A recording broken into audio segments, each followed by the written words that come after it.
Bonjour, bonsoir à tous et bienvenue dans ce 47e épisode de Kiff My Ace, le podcast de jeux blancs, média tennis que vous pouvez retrouver sur notre site web jeuxblancs.fr ou sur nos réseaux Instagram, Twitter actuellement. Et puis ce podcast est bien sûr disponible sur YouTube, Spotify, Apple Podcast. N'hésitez pas à venir nous suivre un peu partout, vous le regretterez pas. Aujourd'hui, on va débrief un peu toute la douzaine qu'on a eu du côté de Madrid, que ce soit chez les hommes ou chez les femmes. Master 1000, WTA 1000 qui a sacré Casper Ruud pour la première fois dans cette catégorie, qui prend le plus gros titre de sa carrière, et Sabalenka, la numéro 1 mondiale qui vraiment impose encore un peu plus sa domination.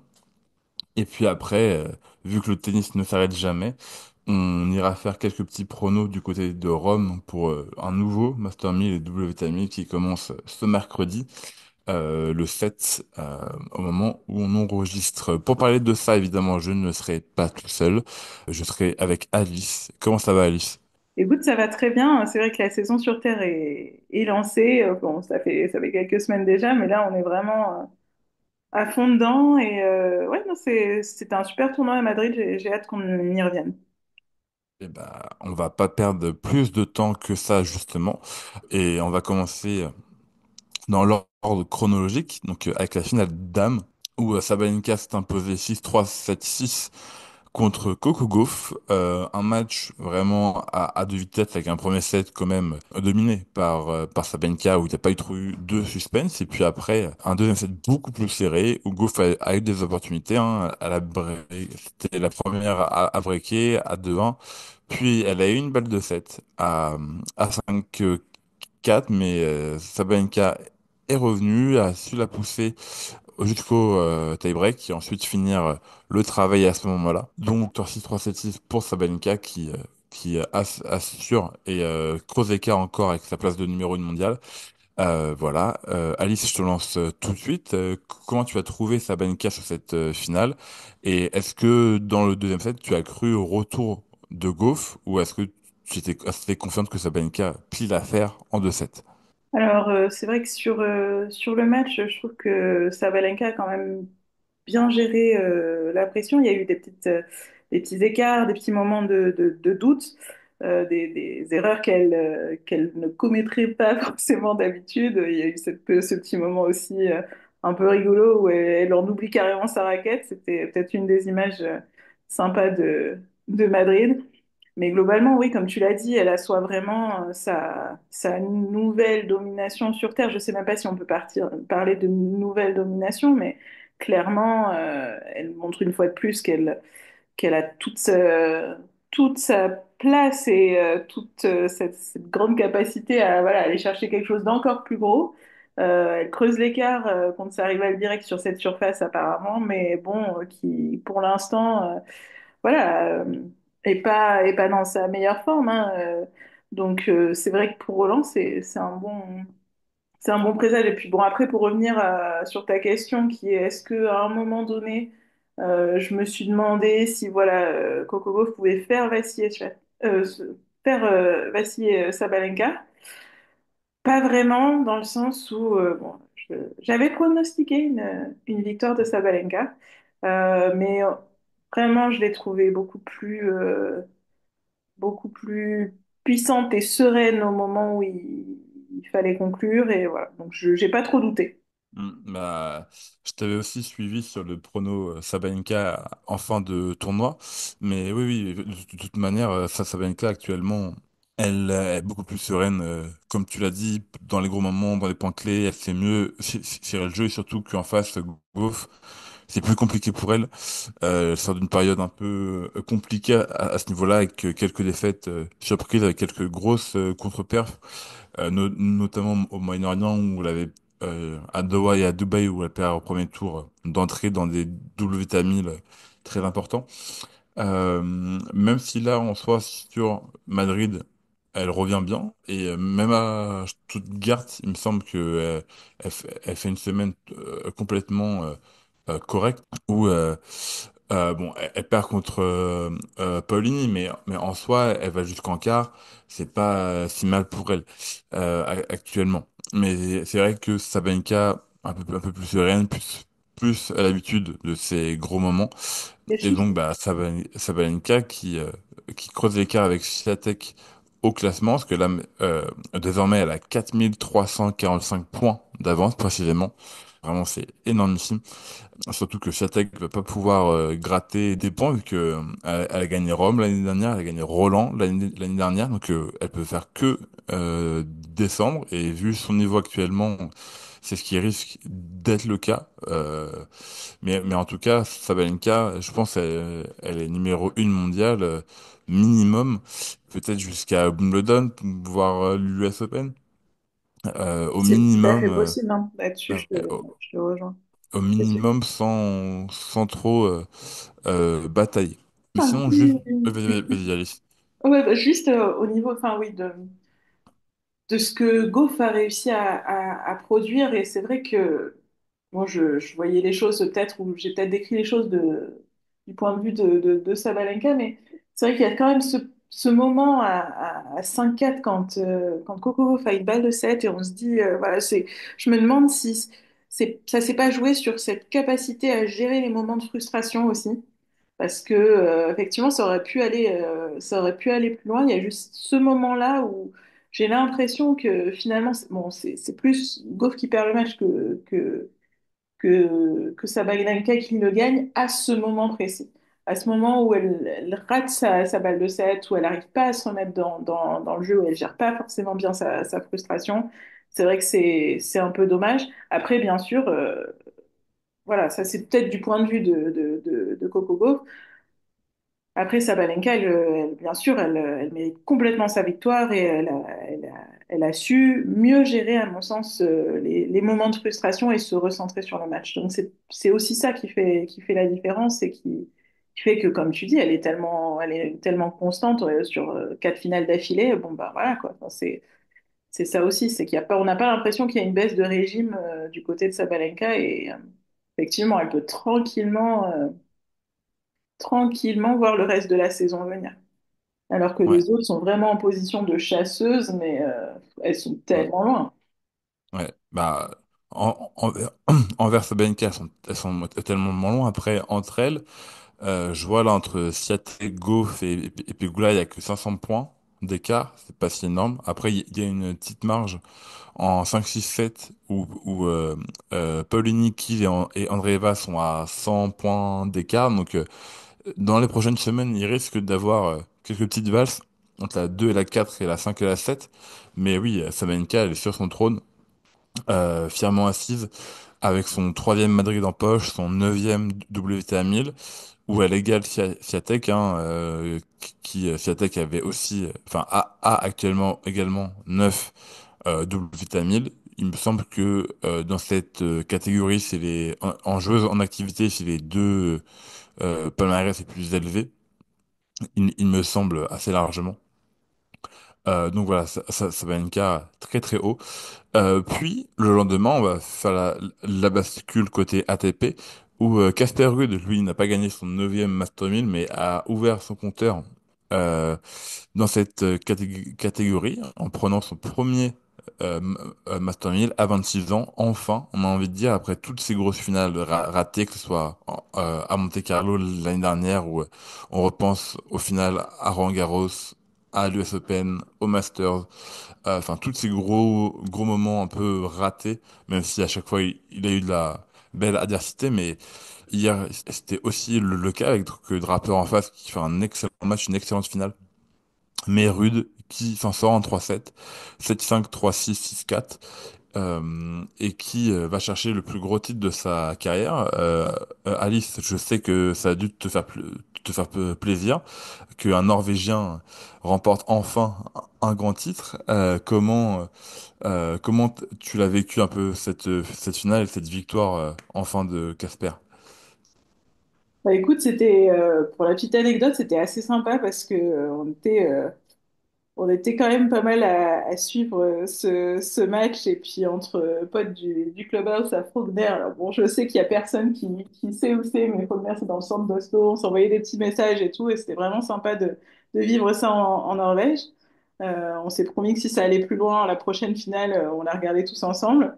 Non, mais au-delà de la petite anecdote, vraiment, c'est super de le voir franchir ce palier-là. Alors, comme tu le rappelais, hein, vraiment, en finale, bon, il a été plus ou moins malchanceux au moment de ses grosses finales auparavant. Bon, la première grosse finale à Roland contre Rafa, bon, bah voilà quoi. Mais Il y a c'était plus, fini il y a pas avant le grand-chose à match. dire. Après, tu te prends Djokovic, bah là aussi, Mm, pas facile. À l'US Open, il est vraiment à un match d'être numéro un mondial, mais en même ouais. temps, c'est contre Contre Alcaraz. Alcaraz. Et voilà. Bon, ceci dit, si ce cycle continuait, ça allait être un petit peu, ça allait devenir un petit peu le Maria Sakkari du tennis, le finaliste courageux, mais qui n'arrive pas forcément à concrétiser. Bon, ça fait presque autant plaisir que Roublev qui gagne à Monte-Carlo, mais un petit peu plus quand même parce que voilà, il y a un peu plus d'affinité. Et puis surtout, ce qui donne un peu d'espoir, je sais pas, il faudrait pas pousser trop loin non plus, hein. Il y a des gros concurrents qui étaient pas là à Madrid, mais ce qui est rassurant, c'est que bon, il y a une progression. Finalement, il fait ses progressions de manière assez stable, assez constante. Voilà, 250, 500. Enfin, le Master 1000 sur terre battue, c'était vraiment une anomalie pour ce joueur qui est si bon sur terre battue. Et puis, je pense qu'on pourra revenir aussi un petit peu sur les moments de la finale. Mais ce qui était impressionnant, c'est que on le voyait pas forcément toujours jouer son meilleur tennis, mais enfin, en tout cas, sur le tournoi, il n'a pas toujours joué son meilleur tennis, mais il a réussi à jouer son meilleur match en finale et être décisif vraiment à des moments clés. Et il y a eu quand même aussi, vraiment au service, moi, il m'a impressionné, alors que vraiment, quand tu vois les stats en début de match, les nouveaux indices que te met Tennis TV, voilà, bon, tu te dis effectivement, l'arme de Draper, ça va être le service et il va morfler. Et finalement, il a vraiment bien répondu sur ce coup-là. Et ouais, j'étais assez impressionnée. Je sais Bien pas ce que sûr. t'en as pensé toi, mais bon. Ouais, alors je vais juste refaire un petit point stat avant de parler du match. Et tu disais que Rude dominait sur la surface. Les chiffres sont clairs. Depuis 2020, c'est le joueur qui a le plus gagné sur cette surface, que ce soit en total de victoires ou en titres.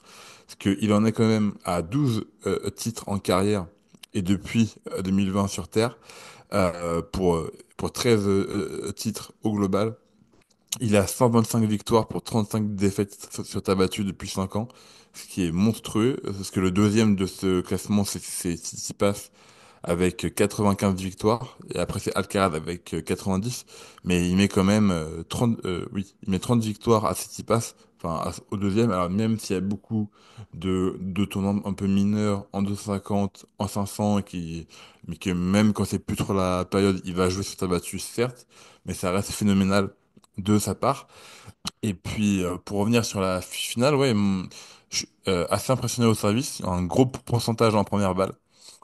Et surtout de points gagnés après la première balle. Et je pense qu'un des premiers points clés, c'est vraiment ce jeu où Draper sert à 5-4. Il sert pour le match, enfin pour le set, pardon, dans le premier. Et Rude fait un jeu de retour phénoménal et enchaîne avec les trois jeux derrière. Le tout avec une petite blessure à l'épaule apparemment qu'il avait eu en demi face à Cerundolo.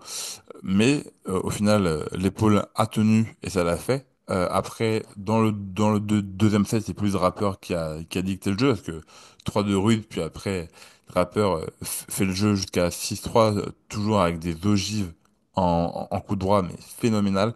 Et moi, ce qui m'a beaucoup plu dans le troisième set, c'est que tactiquement, c'est très intelligent. Les deux joueurs essayaient vraiment de jouer plus vite, prendre la balle plus tôt, mais le tout avec toujours beaucoup de lift dans leur balle et surtout de venir au filet beaucoup plus souvent. Franchement, en fin de match, il y a vraiment eu une bataille au filet vraiment très importante. Et c'est généralement celui qui monte en premier a gagné le point. Et, euh, et surtout, en fin de match où Rude sert pour le match cette fois, on aurait pu se dire qu'il allait craquer, que le poids de la victoire de son plus gros titre allait être trop grand, et qu'il allait se faire des breaks et 5-5 et ça allait encore continuer un peu. Et non, il met jeu blanc, il tremble pas, il fait vraiment un dernier jeu de patron. Et même si Draper perd, et pour faire une belle finale, il faut être deux joueurs. Et Jack Draper fait une excellente finale, malgré la défaite aussi. Mais Rude a été un peu meilleur sur les quelques jeux clés de cette finale. Donc bravo à lui. Je te laisse rajouter quelques petits trucs si tu veux parler un peu plus du match en lui-même. Oui, non, Allez. mais c'est ce que tu mentionnais hein, sur le fait que par exemple il termine le match en patron et je pense que c'est vraiment à l'image de ce qu'il a pu produire sur cette finale. Euh, il est allé chercher en fait ce que j'ai au niveau stratégique aussi, ce que j'ai trouvé impressionnant, c'est qu'il est allé essayer de matcher Draper pas forcément sur son meilleur coup, mais je reviens encore sur cette bataille au service. On savait que Draper allait être un gros serveur, bah, il a essayé de se mettre à ce niveau-là, alors qu'il aurait pu aller chercher de s'appuyer uniquement sur ses forces clés. Je crois qu'il a un petit peu, et je crois que c'est là qu'il a aussi un petit peu surpris le Britannique, c'est que on ne s'attendait pas forcément à ce qu'il soit aussi offensif. Et c'est ça que j'ai beaucoup aimé sur cette finale, alors que quand on l'entend la veille en interview qui dit bon, bah, si je la gagne, c'est cool, si je la gagne pas, la vie continue. Et après, bien sûr, il y a tout le contexte qu'on connaît où il explique effectivement qu'il n'a pas été hyper bien sur les derniers mois, et mentalement notamment. Donc on peut comprendre tout à fait ce discours qui consiste à dire, bon, bah, la vie continue, quoi qu'il arrive, j'essaierai de jouer mon meilleur match. Voilà, mais et en même temps, il y a ce discours-là, et en même temps ce qu'il produit sur le terrain, qui est vraiment beaucoup plus offensif que d'habitude, ou en tout cas que les derniers mois, mais même que d'habitude sur les tournois qu'il a pu gagner, où parfois on le sent un petit peu plus en retrait, avec un tennis vraiment très solide, mais pas forcément à l'offensive vraiment. Et je pense qu'il y a eu un petit déclic, en tout cas j'espère pour lui, qu'il y a ce déclic de se dire, ok, ben je peux être moi aussi un joueur extrêmement offensif, même contre des joueurs qui, sur le papier, ont beaucoup plus d'armes offensives que moi. Là, il est vraiment pas allé en défense, mais vraiment à l'attaque, et c'est ça qu'on a envie de voir aussi, même si il passe parfois pour le petit Scandinave lisse. C'est dans cette agressivité qu'il est vraiment très bon, on en a parlé, hein, on s'est échangé des petits messages, mais c'est vrai qu'il a été vraiment offensif, et ça, c'est ce qui lui réussit. Ouais, et à un moment, j'ai même eu peur que ça le desserve plus, que à un moment, je sais pas ce qu'il lui a pris, mais il prenait la balle super tôt, limite Oui, toujours en demi-volée. oui. Il frappait à plat avec les deux pieds dans le court, et je me suis dit, mais qu'est-ce qu'il fait? Parce que là, c'est totalement le jeu que Draper adore jouer et puis contrer, surtout. Et au début, ça marchait pas tant que ça, et dès qu'il a réussi à faire le même plan de jeu, mais en mettant un peu plus de hauteur et en liftant plus, tout de suite, il a pu Bien gêné. revenir au score. Mm. Et puis son pourcentage en première balle qui le sauve totalement sur l'ensemble du match parce que les points gagnés après la deuxième sont est pas foufou le pourcentage. Et donc franchement une adaptation tactique vraiment très bien jouée de la part de Rude, même si c'est le genre de match qui se joue à rien à quelques points et Draper aurait pu prendre le titre aussi. Et surtout, ce que Rude a beaucoup dit pendant cette douzaine, c'est que oui, il allait mal, qu'il avait un peu le syndrome que le tennis va trop vite, un peu d'être le hamster dans la roue et de jamais profiter du moment et qu'il a pris une préparatrice mentale et que ça a changé enfin, peut-être pas sa vie, mais ça a changé comment dire, la manière dont il aborde chaque semaine, chaque nouveau tournoi, et ça a payé direct. Donc, si le déclic pour lui, c'est d'avoir pris un coach mental, franchement, qu'il continue et que ça laisse les portes ouvertes à d'autres futurs titres et d'autres confrontations. Même si, comme tu l'as rappelé, il manquait quelques gros noms. Sinner est encore suspendu, Alcaraz blessé, Djoko a fait forfait aussi. Donc il n'y avait pas quand même trois noms majeurs. Mais bon, c'est pas de la faute de Rude s'il n'était pas là. Il y avait un tournoi à jouer et à gagner. Il a très bien fait. Et puis même s'il n'a pas eu les trois fois à battre, son tableau est quand même assez relevé. Avec donc Draper en finale qui était chaud patate actuellement, Sion Dolo en demi, Medvedev en quart, Fritz en huitième, Korda en 16e. Bon, et un Rinderknecht au premier tour, mais il y a quand même cinq gros joueurs, enfin cinq noms solides et référencés sur le circuit, ce qui n'est pas rien. Et puis pour terminer, et je te laisserai la main après, mais j'aimerais quand même placer un petit mot pour Draper qui n'avait jamais rien fait saut abattu dans sa carrière entre blessures et puis non affinité avec la surface. Et cette semaine-là, putain purée, c'est quand même très fort ce qu'il a fait. C'est un vrai tournoi référence pour lui, même s'il va pas au bout. Et j'espère que qu'il va continuer à prendre confiance et que maintenant, même sur terre, comme sur gazon et sur dur, ça sera un client et que maintenant, partout où il va, ça va être un outsider très sérieux, une menace pour n'importe qui. Là, il est rentré dans le top 5 mondial, ce qui est fou et mérité euh, à la fois. Donc, bravo à lui. Et pour que ce soit à Rome, Roland-Garros, et je ne sais pas s'il est inscrit à Hambourg entre les deux, mais pour les prochains tournois, un gros client à surveiller. Alice, est-ce que tu veux rajouter un mot sur la finale ou est-ce qu'on passe à la suite? Ouais, juste brièvement, comme tu dis, hein, Draper d'abord, on savait qu'il avait un potentiel énorme sur dur notamment. Là, il montre que ce sera vraiment quelqu'un sur qui compter sur terre battue, et tant mieux. Ça vient rajouter un petit peu à de la concurrence. Et oui, bien sûr, tout à l'heure, j'ai dit qu'il manquait quelques grands noms, mais pour ne rien enlever à la victoire de Ruud cette semaine, j'ajouterais quand même que ce Rude-là, même contre ces grands noms, il leur aurait posé énormément de problèmes, je pense. Avec le Rude de la finale, je pense quand même que c'était malgré tout un très bon client, même face à des cadors. Donc tout le monde est prévenu et c'est ce que j'ai beaucoup apprécié à propos de Madrid, c'est que ça nous a encore montré qu'il y avait, même quand il y a trois noms qui manquent, derrière, il y a quand même de bons clients et c'est de bon augure pour les prochains tournois, le prochain Masters 1000, les prochains 500 et puis Roland Garros aussi. Ouais, et puis après, là, par exemple, à Rome, il y a Sinner et Alcaraz qui sont de retour. Ce sera deux gros clients. Et puis, bon, on en parlera un peu plus tard, mais à Rome, pour Rude, même s'il a un tableau favorable jusqu'en quart, il va falloir aussi qu'il digère son titre, enfin, et pas n'importe lequel. Donc, à voir si il ira loin. Mais ouais, pour Roland, euh, on en parlera dans quelques semaines quand le tableau sera tombé.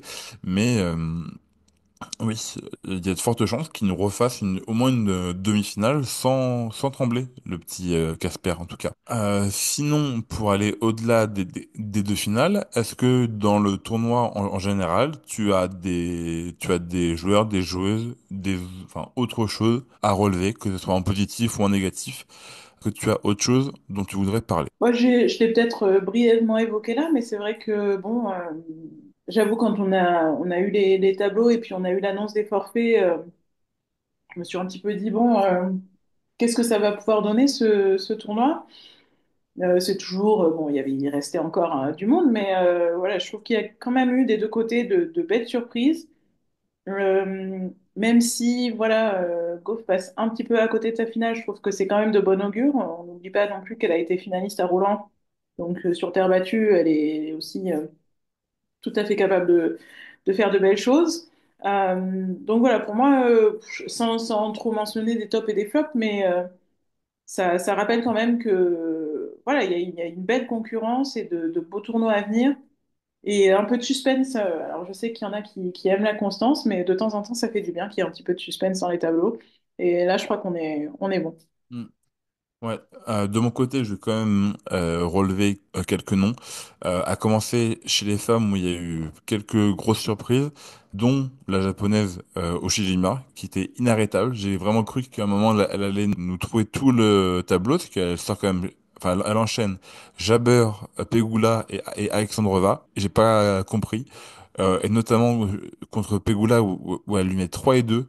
Vraiment un résultat très surprenant et impensable en avant-match. Donc bravo à elle. Elle pourra dire qu'elle a fait un quart de finale en WTA 1000, qui est loin d'être le cas pour toutes les joueuses du circuit. Aussi un petit mot pour Sakari, qui est vraiment revenu un peu grâce à ce tournoi. Elle est allée jusqu'en huitième, avant de perdre sur Svitolina. Mais elle a quand même mis 2 et 1 à Paolini. Donc grosse victoire qui, j'espère, va lui redonner confiance et la force de revenir petit à petit dans le top 50, puis 30, puis 20, puis 10 peut-être. Parce que là, actuellement, Sakari, elle est un peu aux abonnés absents. Svitolina aussi, qui fait un gros tournoi, qui sort Rybakina, Sakari, Oshijima, dont je parlais avant de perdre fatalement contre Sabalenka. Et sinon, chez les mecs, bah toujours ces joueurs solides que sont Cerundolo ou Musetti, très forts aussi. Et très gros tournoi des deux, j'ai adoré les suivre. Et puis pour un petit flop quand même si ça commence à devenir une habitude, mais Xeref qui part encore très tôt dans le tournoi, il part en huitième contre Cerundolo, alors qu'il avait vraiment un tableau ouvert au moins jusqu'en finale. C'est quand même très inquiétant, même si on pensait qu'il était un peu revenu après sa victoire chez lui à Munich. On pensait qu'il était un peu revenu, puis au final, les vieux démons sont vite revenus. Donc je trouve ça dommage, surtout pour le numéro 2 mondial, tête de série 1, qui ne tient encore pas une fois son rôle et son statut. C'est un peu triste pour le circuit et je trouve ça dommage. Maintenant que Sinner est revenu, il sera plus tête de série 1, mais l'écart et le manque de confiance risquent encore de se creuser un peu plus. Voilà pour un bref retour sur la douzaine à Madrid. Même si on aurait pu parler d'autres choses, mais à un moment on va pas refaire jour par jour, ça nous prendrait trop de temps.